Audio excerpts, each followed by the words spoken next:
Welcome back to another episode of the H3X Podcast, where I'm Mark Gehring, together with your host, Dave Miller. We explore the head, the heart, and the hands of the multiplying church and her leaders.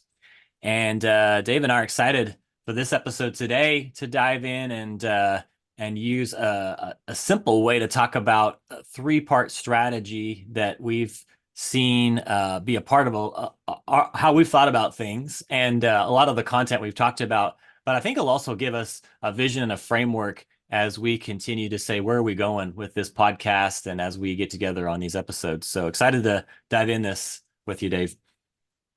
Yeah, the fact that you brought some clarity into our conversations is, some probably think, amazing, that there is these patterns that we're walking through. And I think as we kind of outline these patterns a little bit, it might help some people who are listening to kind of categorize them a little bit and then understand. Sometimes we're talking about different leadership styles or different leadership roles and goals and those kind of things. And so since we're all over the map, a lot of times talking about general leadership, it'll be good to go, hey, this is the kind of the context that we're saying this leader behaves in this way. It'll be helpful as we move forward. So in 2024, Mark, what are we going to be doing? What are we going to be focusing on? Yes, I'm going to share screen here for this. And so if you're listening to this, we'll put this in the show notes so you can check it out and look at it and follow along. But I think this can help for you to be able to see what does that look like as I'm walking out this idea of muddy boots leadership or being a muddy boots catalyst. And then also, where am I need to grow and what can I continue to benefit from and learning from this? So what you'll see as I pull this up is a three-part strategy that rolls out from micro to macro or macro to micro, depending on how you think about it. And so on the left side here, we have this idea of the network. And so we are at our core focused on church planting. And a lot of what we talk about is saying that idea of local ownership. That's got to get back to the way that Paul defined that. We say this over and over again as a church. And so here on the screen, this represents a church. And then there's another one downstream from that with a circle around this. And the reason for that for me, Dave, is that when we think about what it looks like for the like God's designed primary environment for training is churches planting churches as the vision cast and all that entails. What does it look like to see a church start, but then also to see out of that another church multiply from that? So that's one. I'll share one more and then you can chime in here, Dave. But there's a dotted line. And so when we think about at that more local level or muddy boots, seeing churches plant churches is really going to require leadership development. So the second category that we could talk about is how do we identify those leaders? And we're going to see that oftentimes through churches being planted. And as leaders vote with their feet, they begin to live out those skills and put into practice the tools. We're going to identify them. We're going to pour deeply into a few, faithful, available, teachable, reproducing.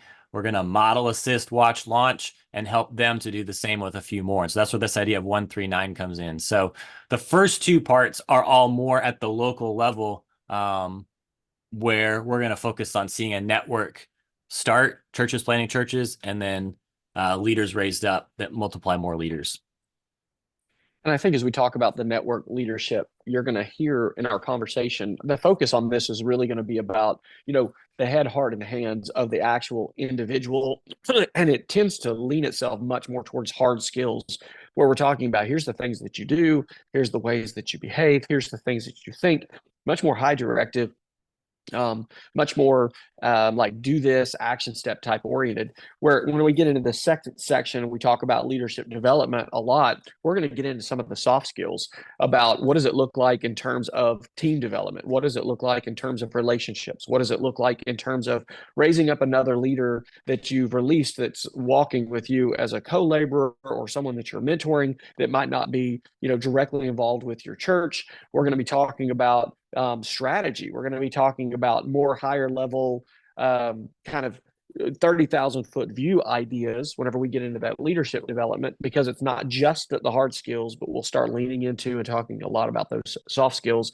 And I think that's helpful because those leadership development conversations can be used not just within church planting, right? It's about, what does it mean to be a godly husband? What does it mean to be about a godly father or a mother? Or what does it mean to be in leadership as pastoral leadership or apostolic leadership, or maybe even a business leadership? And there's some overlap that are leadership principles that are going to go into more than just like movement, church planting and movement for ministry. Though it's really primarily in our podcast can be focused in on that stuff, it's got multiple, options. Does that make sense? What I'm bringing out on that one, Mark? Makes sense. Yep. I think that's great. So then like the third kind of area of focus that we're going to talk about is going to be what cross-pollination. Mark and I are wanting to bring more voices into H3X so that we can hear the stories. So we've got anecdotes about what's going on. We've got people being able to talk about, hey, here's my ministry, here's my learnings, here's what I'm doing. But really, we just want to bring contributors into the conversation and say, hey, our voices are here because we're trying to contribute, but we understand we're not the only ones, because we talk about it all the time, Mark. We're not the ultimate authority. We're just here saying, hey, hopefully some of our learnings can help you. And we're through the whole podcast. The whole point of this podcast is that we're trying to cross-pollinate. In other words, we're sharing out what we want, but we want to bring in other voices really as well, so that we can hear what's happening in other cities that we're not necessarily directly involved with, or other people groups or other focus areas or segments that can help us really get the word out. And some of those things may be people who are writing books. Some of those may be practitioners who are on the ground. Some of those may be, our brothers that we're walking closely with, but just a way to cross-pollinate conversations. It may not be true blue 100%, like no place left blood, right? There might be other ideas or ways that they think or do things. Yep. And even in that, Dave, for those you can see the visual here, it's like, I think we'll talk about a lot that the kingdom has got to grow in two dimensions, right? It's got to grow in width, but it's also got to grow in depth. And so when you think about like what you see on the screen, you read in the Gospels and the book of Acts, their goal was to get this to every people in every place. And so whether this cross-pollination is about how do we see the gospel get started in a new place, and that's the width. How do we continue to see this expand, or the depth? So really, this is like a fractal of what you see on this cross-pollination and what's happening in these other two parts of the strategy. We see this happening in different places where there's multiplying of disciples, leaders, and churches.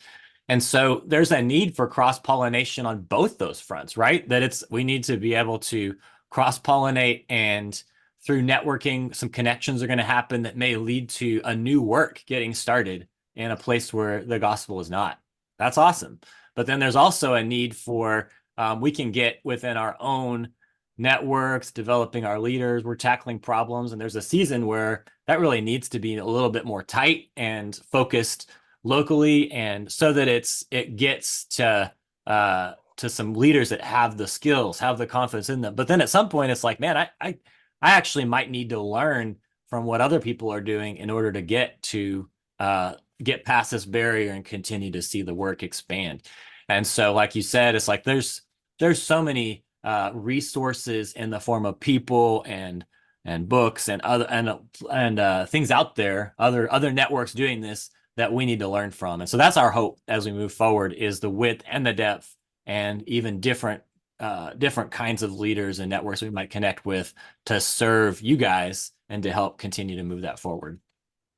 Right, because the local ownership is really the key that we're after, which is what we use to kind of describe that muddy boots leader that we're talking about. And so not only we want to talk about what is that muddy boot leader who's going to take responsibility for his local ownership, but then how do we develop that one? But then moving into problem solving so that Muddy Boots local leaders together can learn to problem solve. And that's a whole different skill set that we've got to do.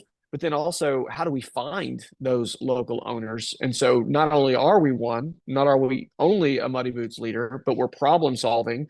And then we're also learning how do we find other Muddy Boots leaders and raise them up.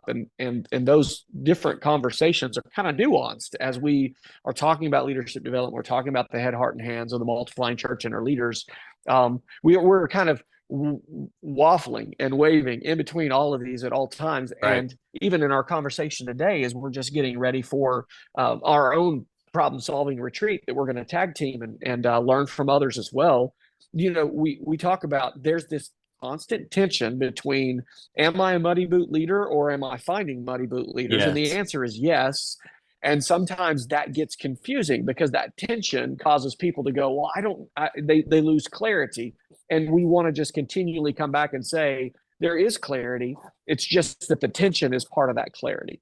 Yeah, that's a good way to put it. And even I hope that what comes out of this, so there's two ideas, I guess I'll put out. Like, I think this is a science and an art. And so what you see on the screen is like trying to put a little more of a science of like, hey, here's a way to think about putting into categories or boxes all these different ideas that we're talking about. But then, like you said, the art of it is that it kind of just, we have to just follow it. We're going back and forth between these different ones. We're kind of following the spirit into where he's going into each of these different categories and the nuances. And is it micro? Is it macro? Yes. But then the other thing I would say is I hope that you continue to stick with us on this journey, because it's engaging in that tension that I think results in the macro and the micro.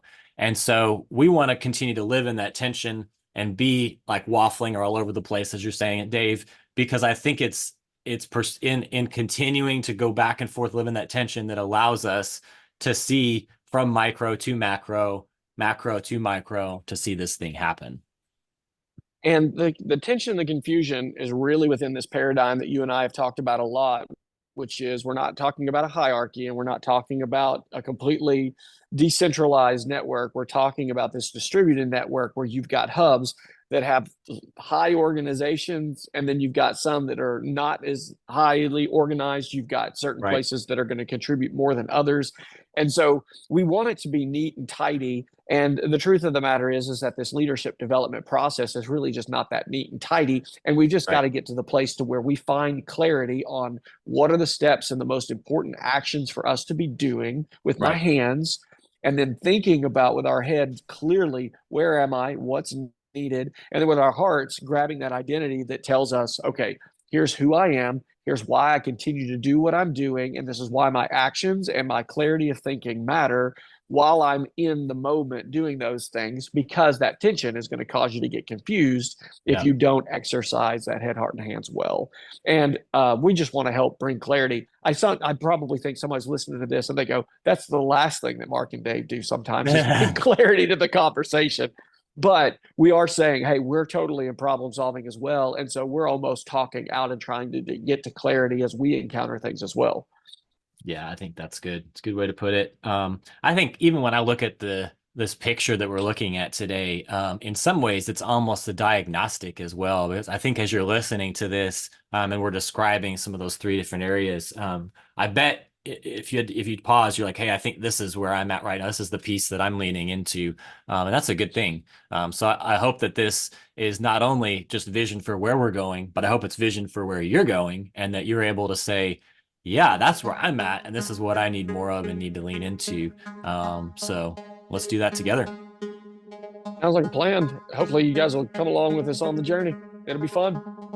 Awesome. We'll talk more soon.